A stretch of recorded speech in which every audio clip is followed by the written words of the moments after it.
An attractive woman sitting alone at the bar was served a strawberry daiquiri.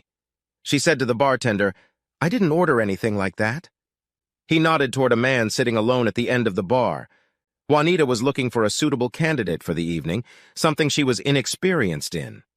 She reasoned that this man met her criteria for cheating. He was irresistibly handsome, well-dressed, and fit.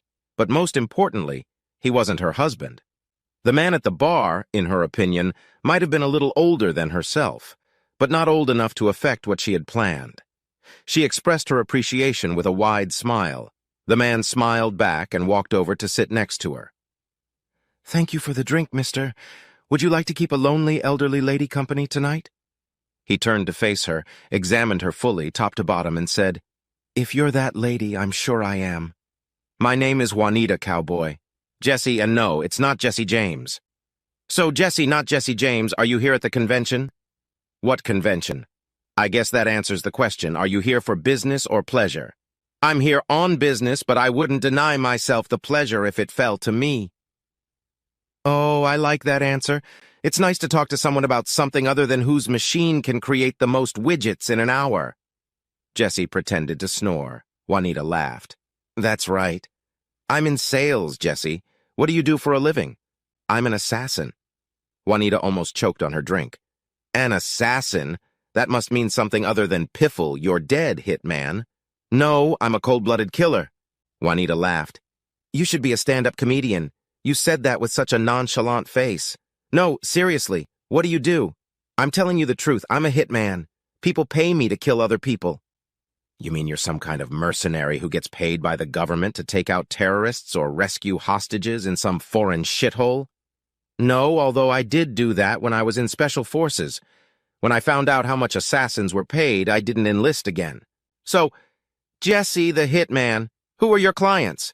"I never know who hires me, and I don't want to know.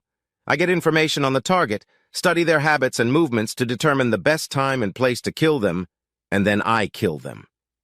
"Are these the bad people you're killing?" "I assume they are because the people who hire me are bad. In my opinion, my targets wouldn't deal with the bad people who hire me if they were good people to begin with."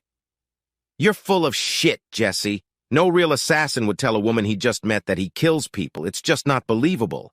That's why I can tell you.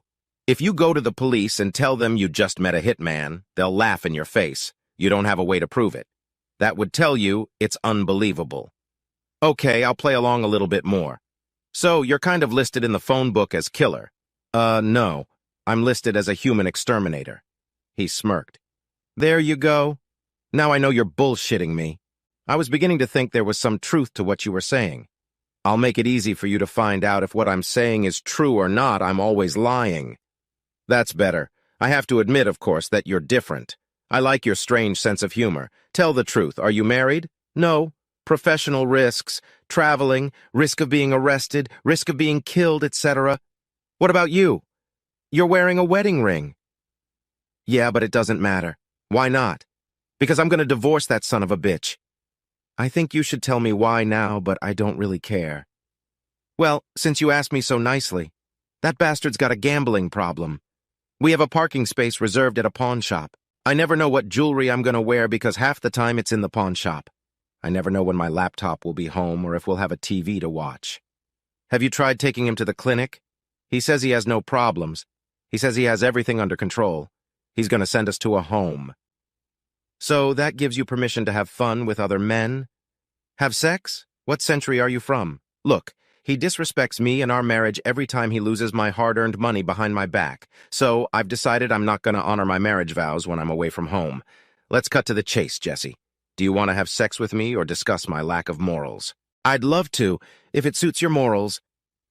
"You soft-tongued devil." "My room, that's my preference. There are too many coworkers on the floor where my room is." "Let's go."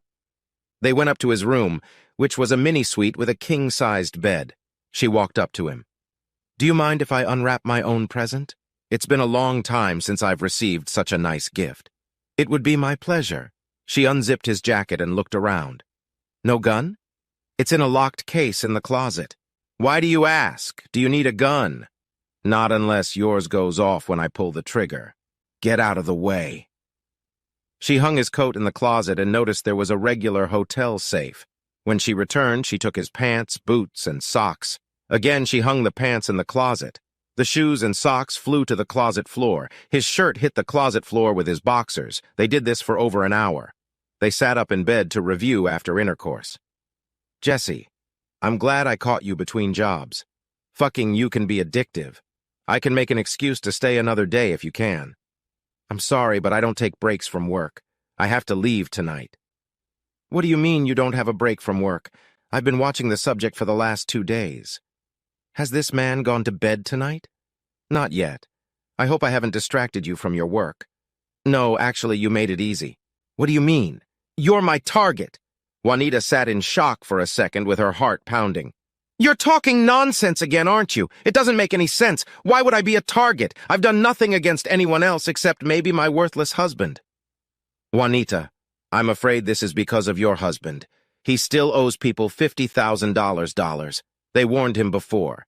Now he's going to get a warning by killing a close family member. I'm sorry, Juanita, but they chose you. It wasn't my choice. You better be kidding, Jesse.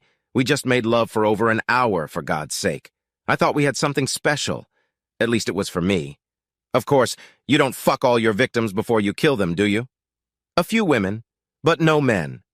All the women agreed to fuck me if I didn't kill them. I found that having sex under those circumstances was a real high. That's why I waited until the end to tell you.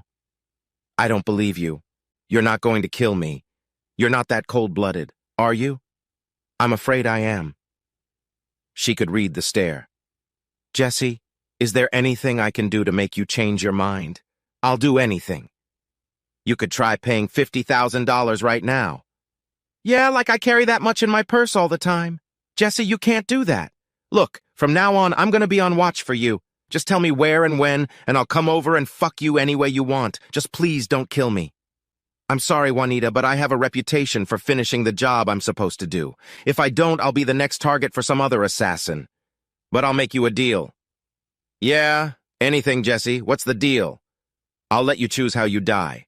Suicide from a rooftop, slit your wrists in a bathtub, or a single shot to the head or chest. My advice is to go with the bathtub if you want an open casket funeral in your family. Of course, the head is the quickest death. Juanita changed tactics. She got angry. You insensitive bastard, I'm not choosing any of the above. I'm choosing for you to shove your gun up your ass and shoot yourself. Colorful, but unrealistic. Jesse walked over to the closet while Juanita sobbed on the bed. He opened the safe and then pulled out a metal case. He unlocked it and pulled out a gun. He then put the silencer on and screwed it on tight. Walking over to Juanita, he loaded the cartridge. Juanita looked up at him with tear-filled eyes. Go ahead, you son of a bitch, shoot me. I promise I'll haunt you for the rest of your fucking life. Jesse calmly and firmly put the gun to her left temple. Any last words? Yes, do me a favor and kill my husband next. I'd be happy to, but you don't have the money to pay me. He took a deep breath. I want you to know, I really had a great time with you tonight, Juanita. I'm really sorry to have to do this. Please believe me that it's nothing personal. Juanita closed her eyes and grimaced in anticipation of the execution. She heard a loud click, and then nothing. Did it misfire? Are you trying to torture me further? Shoot me already, damn it! I'm sorry, Juanita, but this is not your time. Actually, my job was to scare the shit out of you. I think I succeeded. Now you need to go back to your husband and get him to pay his debts. Juanita trembled as she sat on her knees on the bed. Not another word was spoken as Juanita dressed to go back to her room. Jesse packed up his things to check out and leave. Juanita retired to her room, alternately crying and throwing up. She was keenly aware that she had been absolutely certain a few minutes earlier that she was going to die a horrible death. She was too weak to walk. When she returned home, she headed straight for her smiling husband, who opened his arms to greet her. She kicked him in the balls with her foot and then slapped him with her bag. You piece of shit, you sneaky bastard! I almost got killed last night because of you. Honey, what in God's name are you talking about? You fucking gambling dead asshole. Your loan shark's hitman threatened to kill me so you'd pay your debts on time from now on. He put a fucking gun to my head and pulled the fucking trigger. I've never been so scared in my life. I'm getting away from you as fast as I can. You have one thing you need to do.